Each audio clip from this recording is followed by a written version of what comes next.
Hello and welcome to the Impact Dynamics podcast. I'm Andy Little. My name is Rusty. We're here to catch up about the last few weeks and talk about rifles and shooting. And we're going to cover two matches in the next two podcasts, Steelpocalypse and the Heatstroke Open. Let's go. Match director, mate. Match director.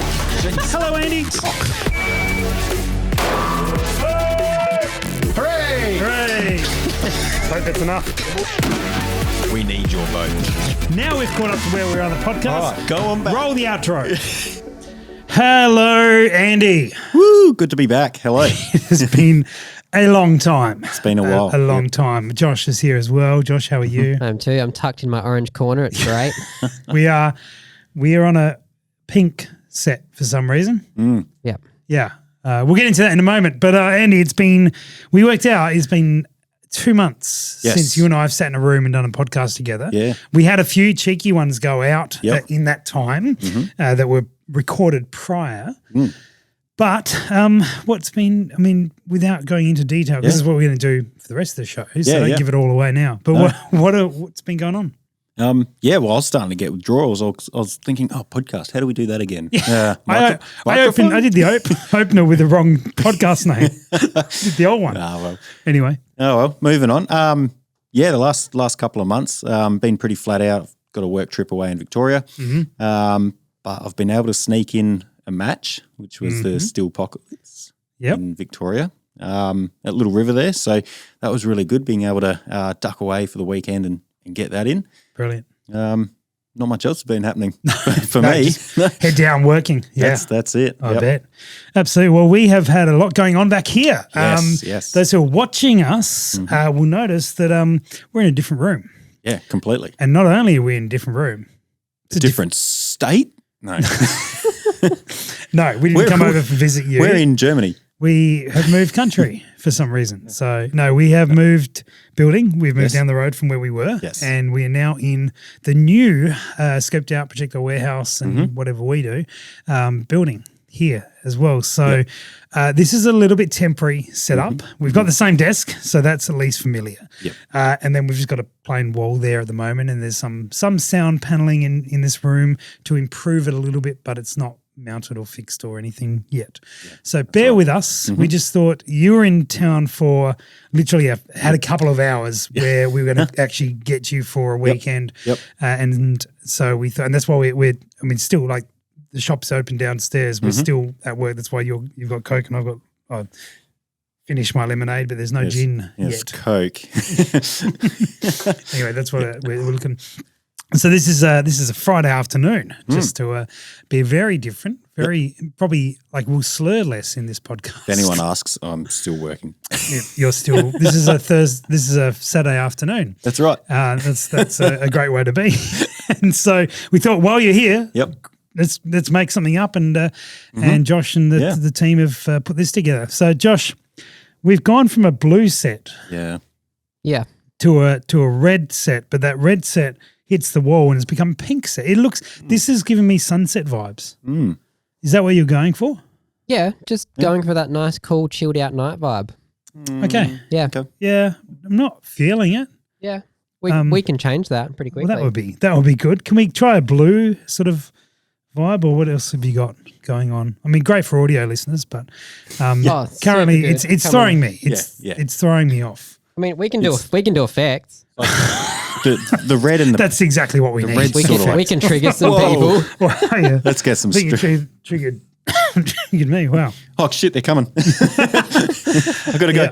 Gotta go. Okay, that's now it's more like moonlight vibes. We've got like a blue going on. Okay, all right. I'm not sure. We'll need to work on this set, I think. That's all right. But that's all right. Well, do I just sit here spinning the whole podcast? As long as it's subtle and we don't notice. How subtle can you do it? Just a real slow. Right.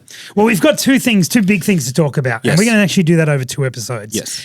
Because you're off again for a while. We've got lots to talk about because you shot the Delta Tactical Steelpocalypse. That's right. and I was there, and Josh was there as well. We were all there. We were all there. It was a big party. And then Josh and I went off to the Knife Force Heat Stroke Open in Darwin last weekend. Just gone. Yep. So how about we cover off your match first, the one that you shot, and then in the next episode, depending on the colour of the set, which might be different by then, we will then get into the Knife Force Heat Stroke Open. So take us back to the end of July. I can't remember what I did yesterday. Well, that's not going to be very useful for what we're doing. So, I have the match book here. But this was give us an overview of this match. Have you shot this match before? Yes, I have. Okay. So we had the finale in 2019 there. No, we didn't. No, we had a Monado. What year am I thinking? We did before then. 18. No, wasn't that was a finale? Buchan. No, we've never had the finale there. We're going to this year for the first time. Emphasis being on the first time. What have I done? I have no idea. We shot there in 2019 and 2018. There wasn't a finale there? No finale. No. Oh, okay. Well, that was the last time I'd shot there then. 2019. 2019. Not at the finale. Yep. No, it wasn't the finale. Good. Glad we clarified that. It was wet though. It was very wet and it didn't have a roof. No. But yes, this time was a lot drier, much nicer. This is at SSAA Eagle Park. Yes, yep. Little River. And yeah, the weather was great. As always, rocking up there, you got the big backdrop of the mountain behind and hearing those echoes of the gunshots coming back. It's picturesque. Yeah. It's very nice. It is picturesque, isn't it, Josh? You were... It is. I was quite happy rocking up there. Yeah, taking some photos there. Yeah. That's it. So I was able to sneak away from my work commitments, get there on the Friday afternoon. And you were so distracted / focused. Yeah. I had multiple people come up to me and be like, is Andy okay? Yeah. Like you were just not your friendly self. Nah. I think because you were on a mission. Yep. You'd bailed out of work and you're like, I'm right there. Yep. Yeah. Well, I'd done. Were you okay? Did you need a hug or were you all right? I was in an odd mental space because I'd punched out like 4 hours of work that morning on site, getting contractors and everything sorted. Yeah. And then I left there and I was still in work mode. I was on a phone call for about 2 hours for the drive. It's a 3-hour drive. Yeah. And then I rock up and I'm like, I'm still in my work clothes and now I've got to sort of get into shooting mode and figure out what's going on here. And then I just started having issues. And oh, no. Yeah, yep. Okay. Tell us about said issues. So the previous time I'd shot that rifle was King of the Hill. Yep. Hadn't shot it since then. And obviously, so no load development, no retesting or confirming seeing depth or nodes or anything like that. And I was grouping probably a good 3/4 to an inch. I was like, ooh, that's not ideal. That's not what you're chasing? No. No, not ideal at all. But, there's not much I can do about that. It is what it is. And that's possibly where I was thinking maybe I should have put the tuner back on this barrel. Yes. Because instead of doing seating depth testing, I can just make adjustments accordingly. Yep. That's it. Okay. And I thought, you know what, just leave that. Let's just confirm data out at 505 meters, I think it was. Mm-hmm. That's where it started to fall apart a bit. Okay. So got the Kestrel out. Yep, 3.1, 3.2, something like that. Mm-hmm. And I was dialed it up and I was consistently shooting high. I thought, oh, that's a bit weird. Mm. I had to drop it down by 0.4 to hit my 500 meter target. Yep. I thought that's a big change. And then I sort of wanted to reconfirm that at a closer distance. And I was shooting at a target which I thought was 450 meters and it was singing over the top.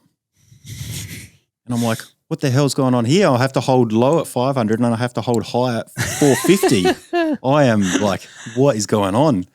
Anyway, about 40 rounds later. Yep, great. Someone told me 450, there's no target at 450 meters. That's 400 meters. Oh, gosh. That'll explain a lot. That'll do it. That'll explain a lot. Yeah, wow. So anyway, that explained that, but I could not figure out why I was shooting high at 500. Mm-hmm. I would dial up and I'd shoot high, but if I dialed back to 0 and held over, I was smack on. Right. And I got Dave Taylor and someone else to shoot my rifle. Yep. And they had no issues. They were like, no, just punching it, going up. Every time they were punching it. And I thought, whatever. It's me. Bad day, bad morning, whatever. Yep. So I thought there's nothing I can change. Just run with it. And so I didn't touch anything, didn't change anything. I think I might have gone over and just made sure all the bolts were tight and then just ran it the next day and didn't seem to have any issues. So it's just like you can psych yourself out, I think, in that first day. And then at the end of it, I just thought, I've only just got enough rounds for the match. I'll just run it, trust the numbers. Yep. And it seemed to work. So, but yes, Okay. that first Friday afternoon was, I was just like, I was zoning out. Wasn't ignoring fun. everyone. Yeah. Very good. Yep. Well, this match was Dave Acker's first run as a match director for a PRS match with 2 false starts in 2020 and then 2021. Yep. But in 2022, we got there and we so we drove over Wednesday. We left here at the end of work. Yep. And then got a hotel in Horsham. Probably could have come and hung with you, but anyway, that's all right. Fine. That was Wednesday night, and then that made life easy because then we had a nice cruise for 3.5 hours or whatever it is down there on the morning, and went to the range, met Dave there, and then started the setup. Yeah. So nice. that was cruisy, and then back to the accommodation. Is that the night we went to the gin bar? Pretty sure it was. The Thursday? Yeah. It was. I think it was. Yeah, Thursday. So we found this amazing little gin bar in Geelong. Right.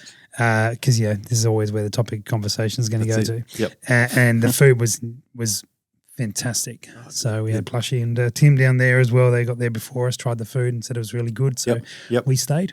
And they had Josh, as you know, has got a history of espresso martinis at PRS matches. It's becoming a thing. It is. It's already. It's been a thing for a while.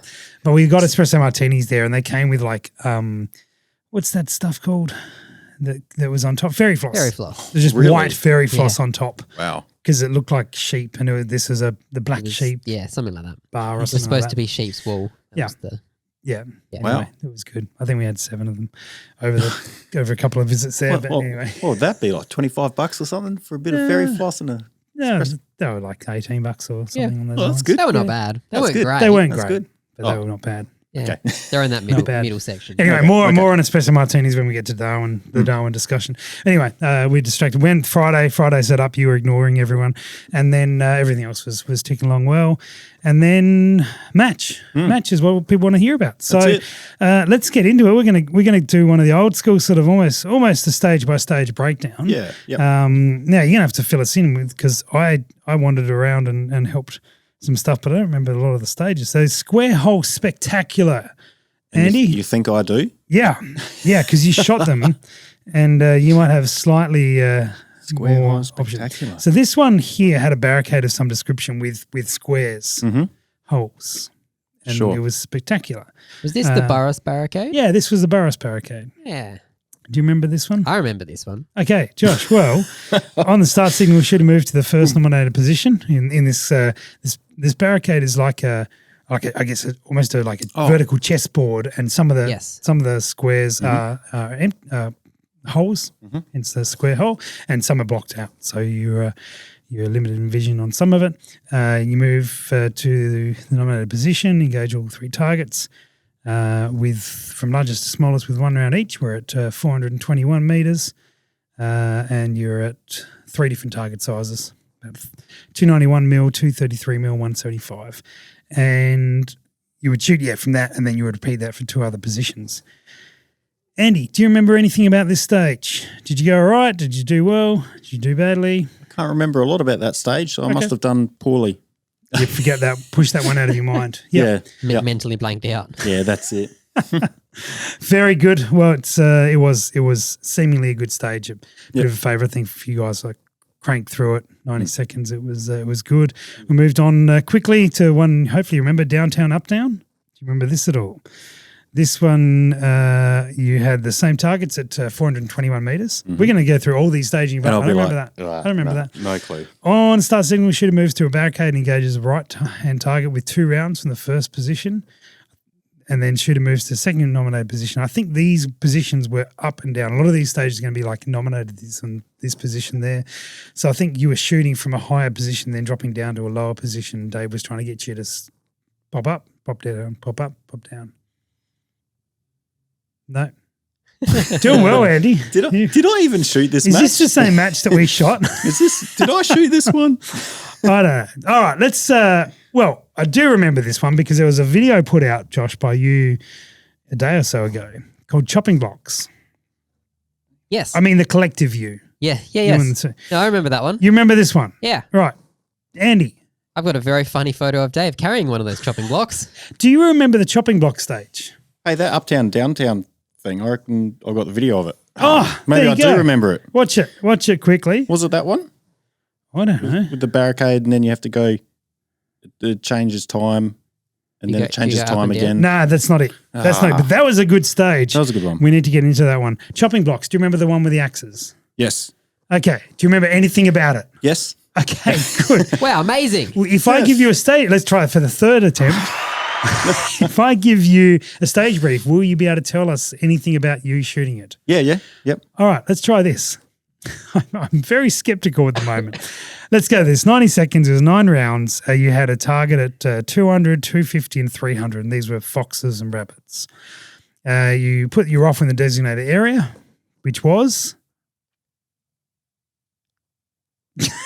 It was next to the chopping blocks. This is the one next to the chopping, the axes. Yeah. Yep. Stage being, you put your rifle in the designated area. Mm-hmm. This is not the axes one. This is the chopping blocks one. Yep. And then you start stacking your imaginary firewood while taking a break from wood splitting and PRS practice at the farm. Yes. I love his briefs. On the start signal, shooter will notice a rabbit and 2 foxes off in the distance. They will collect their rifle, move to the chopping blocks to engage near fox, far fox, and finally the rabbit with 3 rounds from each 3 of the 4 nominated positions. Mm-hmm. This was the axe one, wasn't it? Sounds like the axe one. Yeah, it was the axe one. Because these pests are clever, know which positions the shooter has already used and move every 3 shots to conceal themselves, shooter is unable to repeat the same shooting position. Mm-hmm. These are smart animals. Right, so this was, for those playing along at home, we had axes that were welded into a plate, which was then mounted on a piece of timber or something on those lines. Yep. So you basically got this barricade that was just an axe, axe handle. Mm-hmm. How did you find that, Andy? So, yeah, the axe handles were sort of wobbly. Yep. Out near the end of the handle. Yes. As you came in, they were more sturdy. So, I think vaguely, what was the order? Was the furthest target first? Or I remember engaging the largest target in the most unstable position. So okay. I think I might have started on the... Yeah, you're right. You go the furthest one. Yep. And then work your way back in. Yep. So I think, I can't remember which order I did it, but I know that I might have started on an axe head for the furthest one, and then I moved to the wobbly target, which was the closer fox. Yep. So that was right on the handle. Yep. Closer fox, bigger target. Yep. And then I moved back to the other axe head for the close rabbit. Okay. Did you shoot all right? I think I dropped a couple on that one. Okay. And so you could choose which positions, and some were better than others, and then you balance that with the target. Yeah, that's cool it. stage. So I know I dropped one on the rabbit because I reckon it went straight between its ears and its body. But, whatever, that's how it goes. And I saw a lot of people using tripod rear on that for one. most people, like between the ears and the body would be its head. Well, no, the way target was sitting, it was, whatever. Gotcha. So... yeah, I saw a lot of people using tripod rear. I thought I might not have the time for that, so I decided to grab my pump pillow and sit behind the rifle, sit it and sort of squeeze the pillow. Yep. And just get stable that way. It worked reasonably well. Mm-hmm. I think I might have been more stable with a tripod rear, but I didn't want to stuff around trying to play with it, fumble for too around long. there. Yeah. Okay, fair enough. Right. Well, the one that was next to that was called the old shooting pile. Yes. This is one where you had to stack up pieces of timber. Blocks. Yep. Yeah. Yeah. Do you want to run us through that one? Because everyone's probably sick of me reading out stage briefs poorly. Oh, well, they haven't heard me yet. All right. I can't be sick of you then. The old shooting pile. This is 90 seconds, 8 rounds. The equipment is 1 bag, and the targets are a rabbit, sitting fox, and a walking fox. Same targets. Same targets. So 300 metres down to 200 metres. Shooter begins with the rifle in the designated area. I think this was just behind the barricade. Magazine in, action open, and shooter at the designated starting point. Now, the shooter at this point has to hold, I think, one of the timber blocks. Okay. So these are just like, pieces of a tree cut out. So the shooter... raw timber, some would say. These would be raw timber. Yeah. The shooter at the designated starting point, doing whatever they do, doing whatever it is they would do when taking a break from PRS practice at the farm. Cool. So... He's very much on theme, isn't he? Yeah, didn't need any of that information, but that's all right. But you have it anyway as a bonus. Setting the scene. That's right. Setting the scene. Imagine a nice, warm day through winter. Just stacking and the timber. Birds are crackling and birds crackle? What? Well, I mean, if you cook them right, they do. Yeah, and with raw timber. On the start signal, shooter will notice a rabbit and 2 foxes out in the distance. Shooter will proceed to use the supplied items to build shooting pile. That enables the shooting position above the farm's long unkept grass. Yep. And ensures the obstructed line of the sight. Ensures an unobstructed line of sight to engage the 2 foxes. When the shooter believes they have completed their shooting pile, they will collect their rifle and shooting bag and engage the rabbit with 3 rounds, near fox with 3 rounds, far fox with 2 rounds, all from the top of the pile. So. Okay. There we go. You can read that. This is one of those stages where you had sort of like a corflute barrier in front of you. Yeah, so there was a certain height we had to shoot over. Yep. And there was a whole stack of... quick, Josh has left. Let's run amok. Press all the buttons. No, okay. No. I'll do it. So there was a pile of like chopped timber, and we had to construct a pile to get high enough to shoot over the obstruction. Oh, we got an actual matchbook. Actual matchbook. There you go. I was being useful while you were ruining all my stuff. You pressed your buttons. That's it. And yeah, I saw a few different ways of people tackling this. Some people would stack them. That was useful. Yeah. Some people would stack them all one way and sort of build a pyramid. Where other people were sort of doing a, two one way, 2 the other way, and sort of stack them up on top of one another. Did anyone do like just one, or was that not enough? No, not enough. No. Yeah, okay. Wouldn't get high enough that way. Strategically planned like that. Yep. So, Did anyone use one of them as a rear support? No, I didn't see anyone using. This is where Josh's ideas come in. Righto. Yeah. Yep. So yeah, I did the 2 on the bottom level, then 2 the other way, and then stacked up. That worked reasonably well. Just the 1 bag, and I think I might have dropped 1, or I did reasonably well on that. Very good. Yeah, it looked like an interesting stage. Yeah. No, creates an interesting dynamic. All right, this is I believe a Thailand-inspired stage. This is positional ping pong, and 90 seconds, no restrictions on equipment. We have 1 target at 365, so the same one as the skill stage. Now, this is a very interesting stage because this then got replicated in Darwin, but more on that next episode. Right. So, start signal.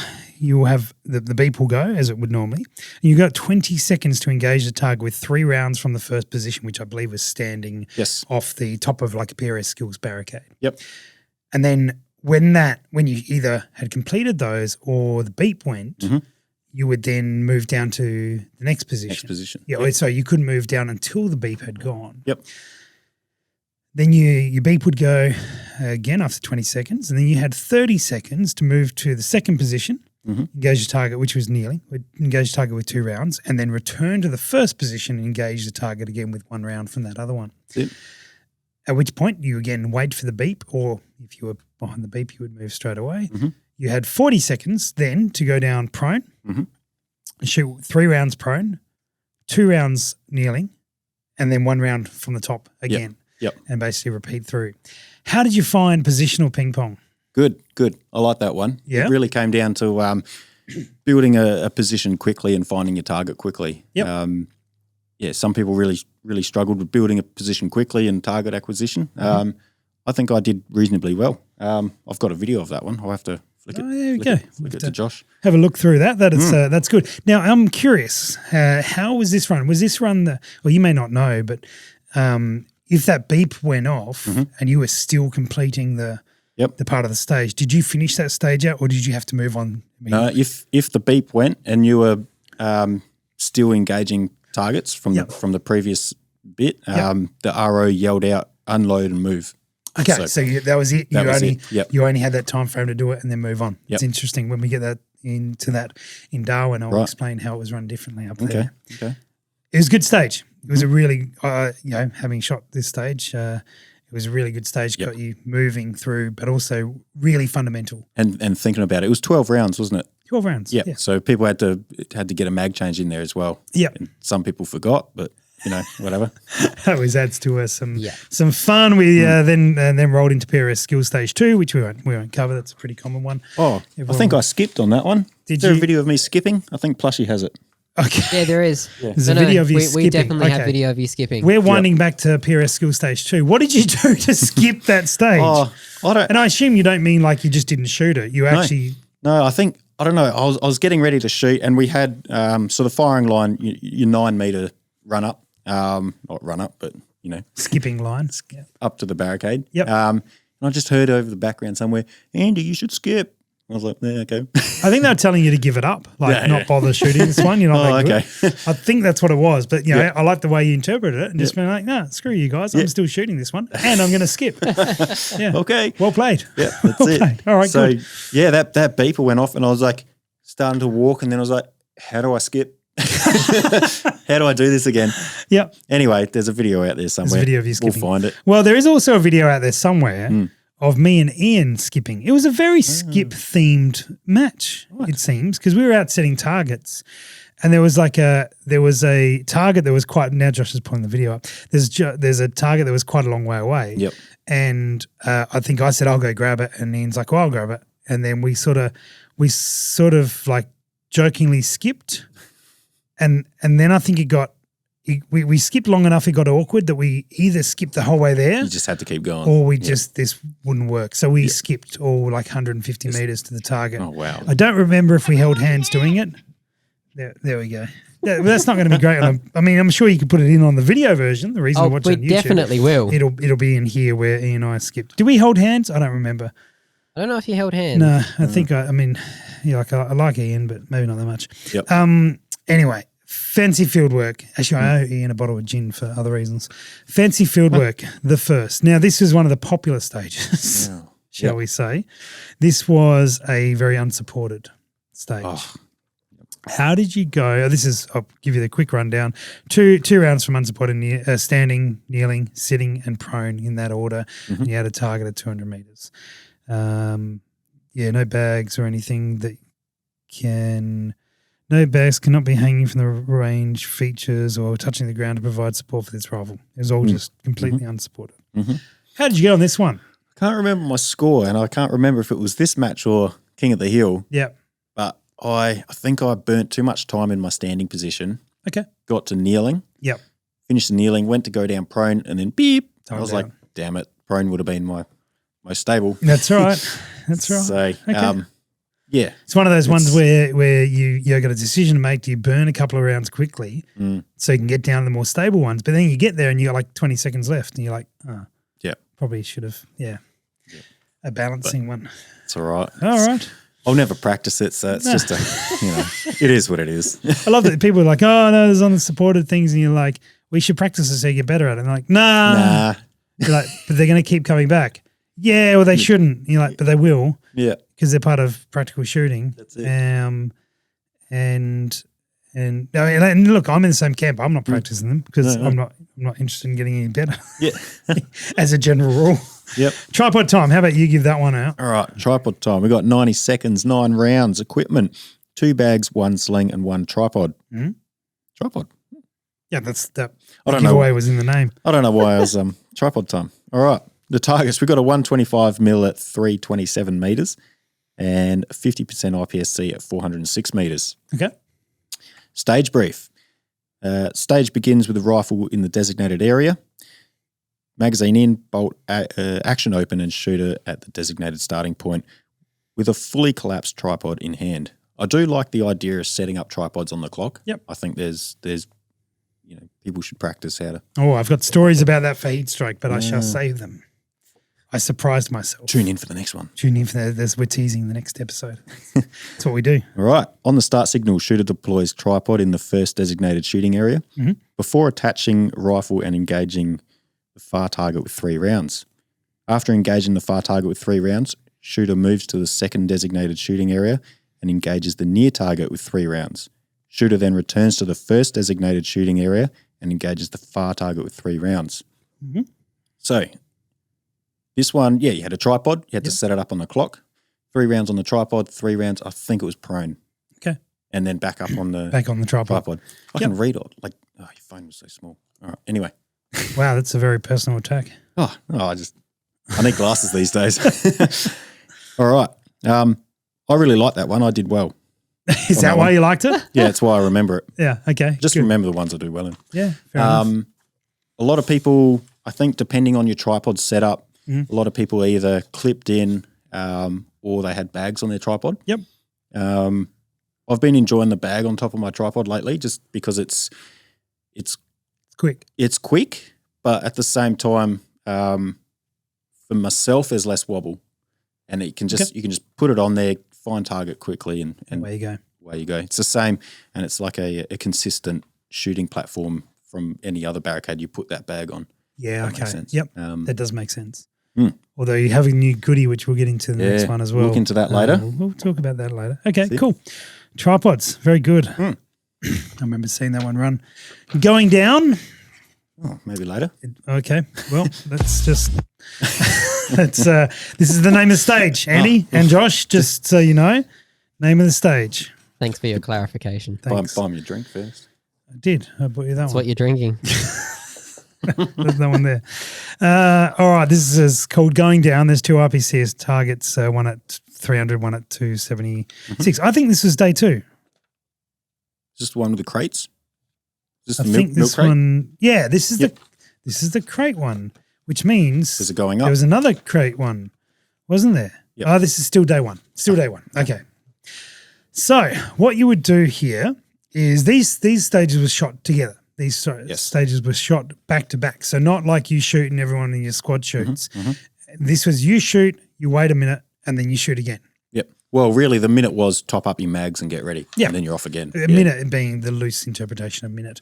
All right, stage begins with rifle in designated area. Start signal, you collect your rifle, engages 2 targets with 2 rounds from the top of the crates. So you had 4 milk crates stacked up. Yep. Now, was this one shot first or was the other one? This one was shot. Okay. Starting at the top, yep. Starting at the top. Then you'll remove one of the crates and then engage near target with 2 rounds from the top of the next one.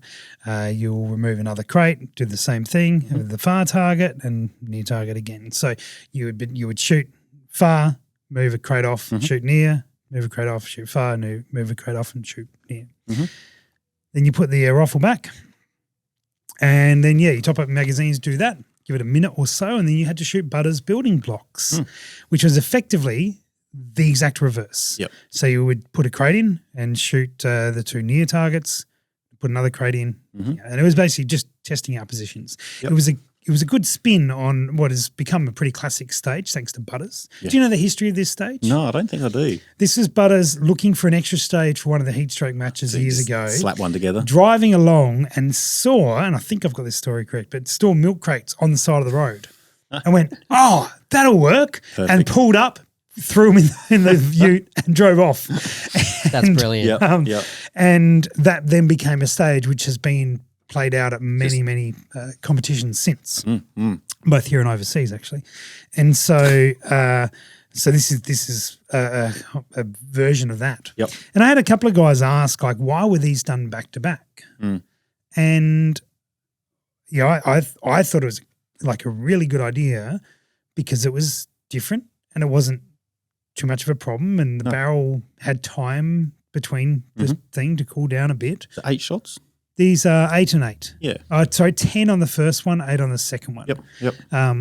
So 18 rounds. Now we've done stages within 3 minutes that are 18 rounds. Yep. It's not terrible. Yep. So it's on par with other stuff. Yep. But Dave could have run this as one stage, which would probably be 16, 18 rounds and run it as one stage. But one of the downsides of the big stage is where you've got a lot of rounds. If you tank something about it, that stage is now, you're not just lost yourself a few points, you've lost yourself a whole swag of them, which is not that's just a matter of fact. If you get your order mixed up or something like that. There's so many points you can throw away so quickly, which is not a criticism of them. That's just a matter of fact. That's one of the things that you can experience.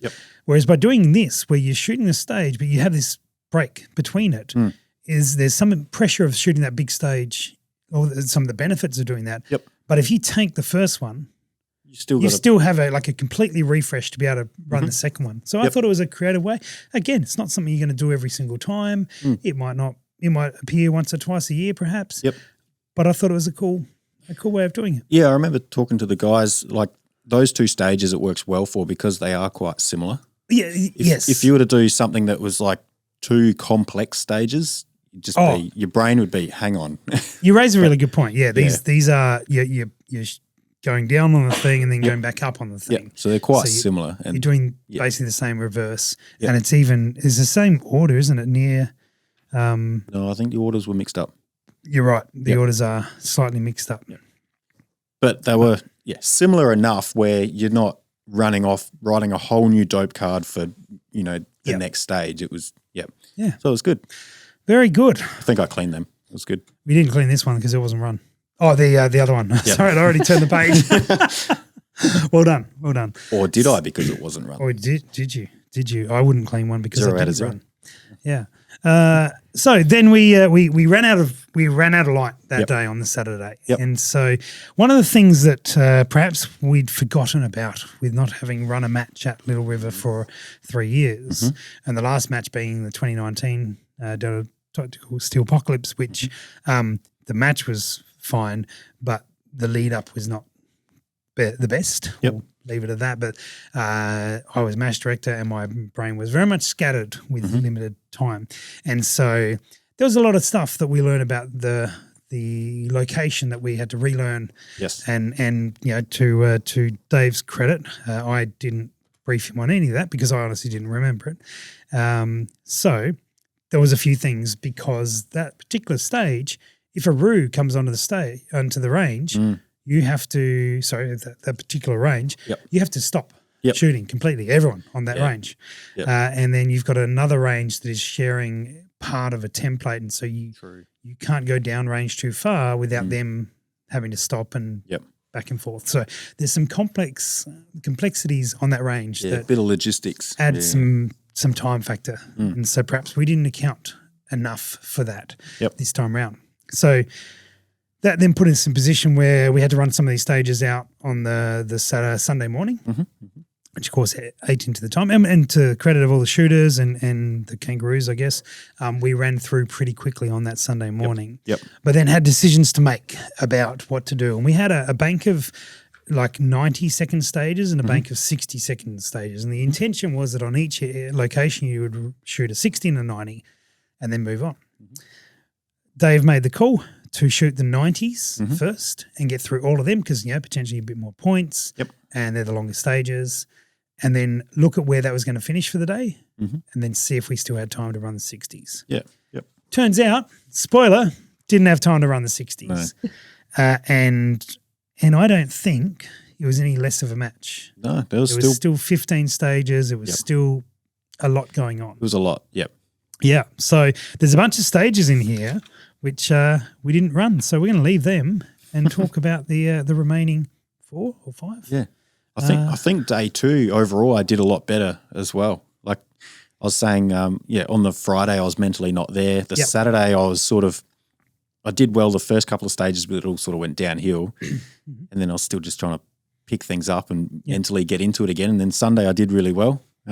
So what did you do Saturday night apart from 15 espresso martinis on on Saturday night to refocus yourself?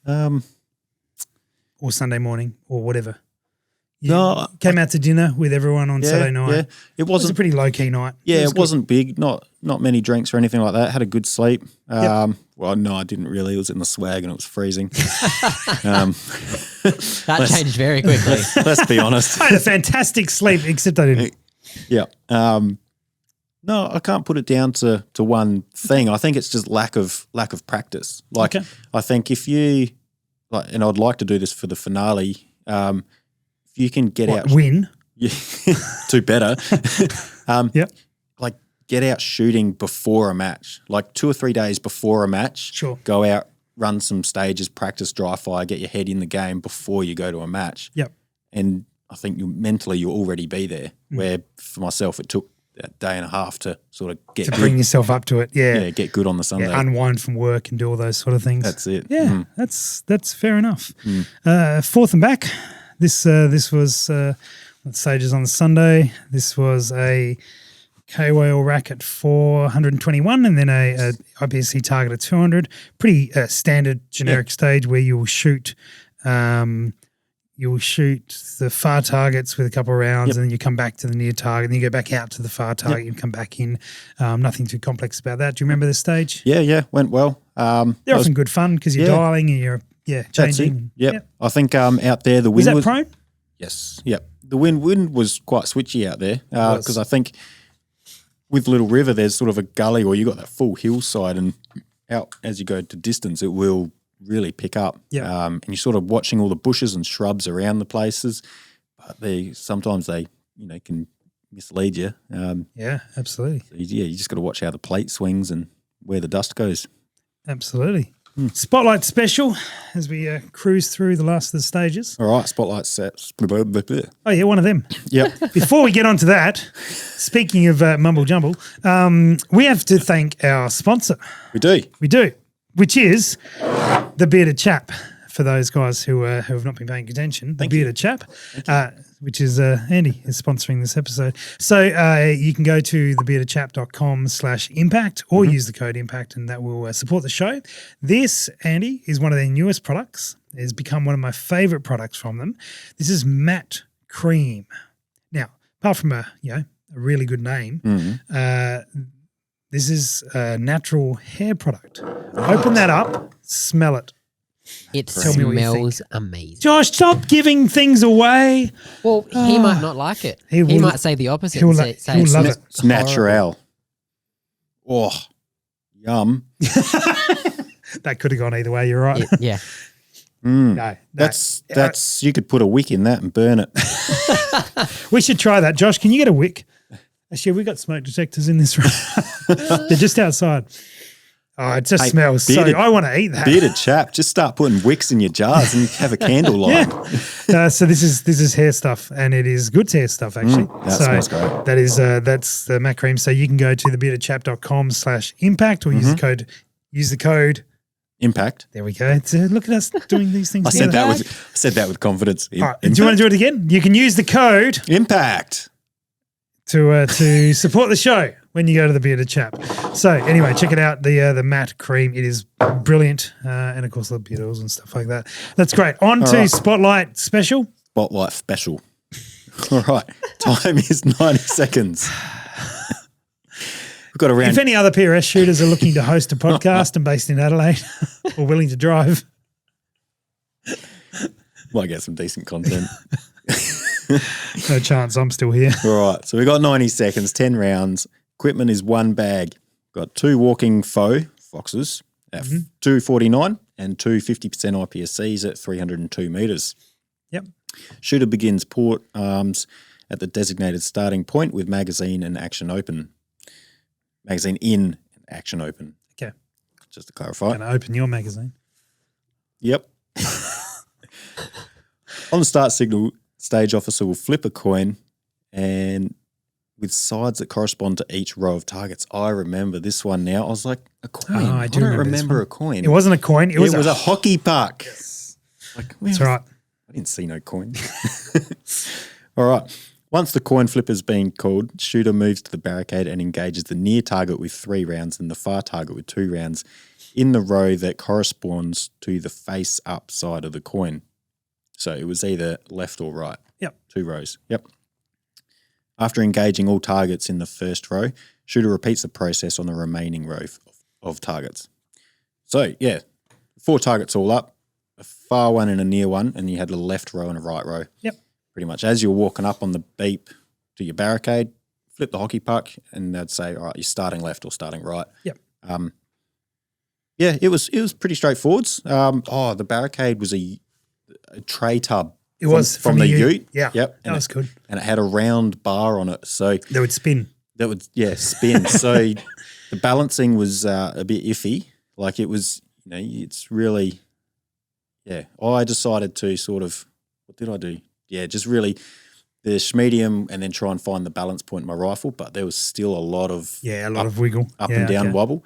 But straightforwards. Okay. Because Dave laboured over this one a fair bit because one of the things we don't like in PRS is to put something in that gives a random advantage or disadvantage. Right? And so, for example, let's say we're going to do this same stage, but those 4 targets were at 200, 300, 400, 500. Yep. And your hockey puck would flip and you would start near to far or far to near. Yeah. The guys who are shooting near to far generally will have an advantage over the guys shooting far to near. Yep. Becomes unfair, or not. It becomes not fair, and therefore you could have more of a result impacted by something that's out of your control. Now we could talk about wind, but no one can control wind. We can control how the stages are written. Mm-hmm. All right. So Dave wanted an element of randomness into the thing, but in a way that it wouldn't be like, oh, no, I had to start on these ones and that would change how it was. So he ended up replicating the same targets on either side and they were within a metre or so of each other. They were very close. Yeah. And so it didn't make any difference if you shot on the left or shot on the right. No. The idea was that your stage could be slightly different to, you couldn't plan exactly how you would do it. Yeah. No, took that element of choice out of it. Yeah, that's it. I think, to make it fair, there's really not many other ways you could do that. So that's right. Left or right. I'm not sure if anyone did mess that up, but it was one of those things where you really want to look at your targets and go, right, the left ones look like this. They've got a berm behind it, so that's what they look like. The right ones are different, and make sure you know which ones you're on. That's exactly right. Just to add some level of dynamic to the stage. Positional pyramid of power. Did we do that? I think yes, we did. That was that barricade, triangle-looking pyramid-y type barricade. Pyramid. Yep. I think I did well on that. I reckon I cleaned that one. Oh, just showing off. Don't check the scores. We'll put them up underneath. All right, cool. Yeah, this is how he actually did. And also, while you're looking at the screen, use the code IMPACT to the bearded chap to support the show. Yeah. Impact. Yeah, thanks, Josh. Impact. All right. Positional pyramid of power, 90 seconds, 10 rounds, no restrictions on equipment. Targets, this one was a small target, 75 millimetres. Oh, yes, that's right. At 246 metres. Yep. And then a 250 millimetre at 365 metres. Yep. That's pretty normal. Yeah. Yep. First one was small. Very small. What she said. How'd you go? Good. Okay. Shooter begins. I was just trying to move on from Josh's comment as quick as possible. Shooter begins port arms at the designated starting point, magazine in and bolt open. Action open. Not bolt open, you'd have issues. I'd like to see you try that though. Yeah. You got to assemble your bolt on the clock. Yeah. Easier for some than others. On the start signal, shooter must move to the barricade and engage far target with 2 rounds from each of the nominated positions in any order. Shooter will then move to the prone and engage the near target with 2 rounds. So the far target was your 250 mil at 365 from the 4 positions in the barricade. Quite similar to Skill's barricade, although it was like angled. So you had a pyramid and then there was a bolt sticking out. So it worked fine. And then the prone with the 75 mil target, that's a small target, but it was good. It was challenging. Okay. Doable but challenging. Yeah. And that's when I got down and I looked at it and I thought to myself, wow, that's small. Let's zoom in. Yeah, punch zoom in. And I was like, what was I grouping on Friday? Like 3/4 inch. Let's see how we go. Yep. And I did hit it twice, I'm pretty sure. And I think I was holding 0.3 wind, which was about 0.1 off the target. Mm-hmm. I was thinking, this doesn't seem right, but yeah, smacked it. And there we go. you just trust your data, really. I'm going to jump one here. I'm going to go to Fancy Fieldwork the second. This was basically a repeat of the stage from the first day. Right. I think so, yeah. Yeah. And but you had to choose which order you did the positions in. Yeah? Do you remember that? Let's see. Keep going. Okay. No, that's all. It's the same as the unsupported shoot, but you weren't forced in order. You could do it with your That's order. right. Like, And I started prone. You started prone. Yeah. That's right. Got it right on that day. Yeah. Okay. Yep. All right. Good. Do you remember how you did on that one? Pretty average. Yeah. Pretty average. Scores were pretty low. Won't practice. Last stage was for those about to tripod. This is a stage borrowed from a Canadian match, actually. And so thanks to Chad McLeod from Southern Alberta Precision Rifle League for providing the stage. Stage begins with tripod, with rifle on tripod, magazine out, action open, shooter is a designated point. Shooter is not permitted to look through the scope while setting up the rifle. Start signal, shooter moves the rifle, insert magazines, engages near target with 3 rounds at 234 metres. Shooter engages middle target with 3 rounds at 330 metres. And finally, the target with the 4 rounds at the far one at 406 metres.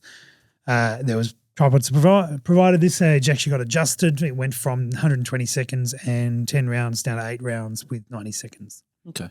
And so very much locate the target and pull the trigger from a tripod. So good tripods that could move and adjust very quickly. Yep. Were the way to go. Yep. So the match, why am I reading the heat stroke one? No, that's the promotion for it. Yeah. That's right. I should know that. I put that in there. There we go. Steelpocalypse. That's the match. How did you go, Andy? Ended up 6th. Well done. Yep. Yeah, so Grumpy Andy on Friday paid off. Yeah, that's well, I don't know, but yeah, worked my way back up on the Sunday. Okay. And yeah, I think I dropped one on the skills stage. Oh no! And if I had gotten that, I would have been shoulda, coulda, woulda. Shoulda, coulda, woulda. Yeah. Yeah. But hang on, sorry. If you'd got that one, I think I would have been 5th. But yeah, there were plenty of other points that I just threw away. You did. Yeah. Speaking of throwaway, that's it for this episode. Stay back and we'll go through the Night Force Heat Stroke Open coming soon. Sweet. Coming soon.